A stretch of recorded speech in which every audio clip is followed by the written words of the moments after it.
Nous allons commencer par raconter l'histoire du Sahara occidental parce que je pense que malgré les efforts et peut-être en raison d'un certain silence médiatique, l'histoire est pas très connue et on a besoin. Je vais commencer par présenter une carte générale. Vous voyez là où se trouve le Sahara occidental dans l'Afrique, avec la petite carte dans le coin, et donc entre le Maroc et la Mauritanie, avec une petite frontière avec l'Algérie. Et là, vous voyez le Sahara occidental. D'où vient ce territoire? Quelle est son histoire? Bien, j'ai envie de dire que c'est l'histoire d'une terrible et d'un horrible marchandage.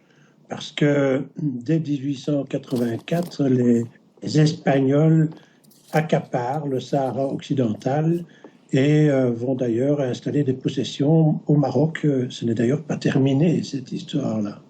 Mais l'Espagne va être appelée par les Nations Unies dès 1963 à considérer le territoire du Sahara occidental comme un territoire non autonome, qui fait donc partie de la Commission des Nations Unies pour traiter des questions d'indépendance et de libération des territoires occupés par des puissances extérieures.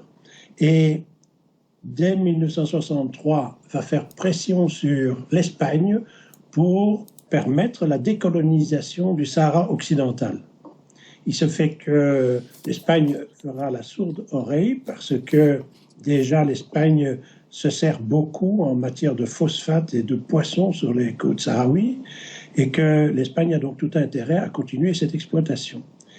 La pression internationale va être forte et au moment de la mort de Franco, bien à ce moment-là, il se fait que il y a une négociation. L'Espagne se débarrasse du territoire du Sahara occidental en confiant la puissance administrative sur ce territoire pour moitié au Maroc et pour moitié à la Mauritanie. C'est-à-dire il coupe le territoire en deux et il confie la puissance administrative. Ça veut dire qu'il ne confie pas la souveraineté, il maintient la souveraineté.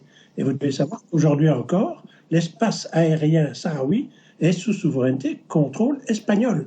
Ce que personne ne sait, mais c'est une réalité. Donc un avion qui passe au-dessus du Sahara occidental, c'est des observateurs, ce sont les guides espagnols qui vont prendre l'avion en charge.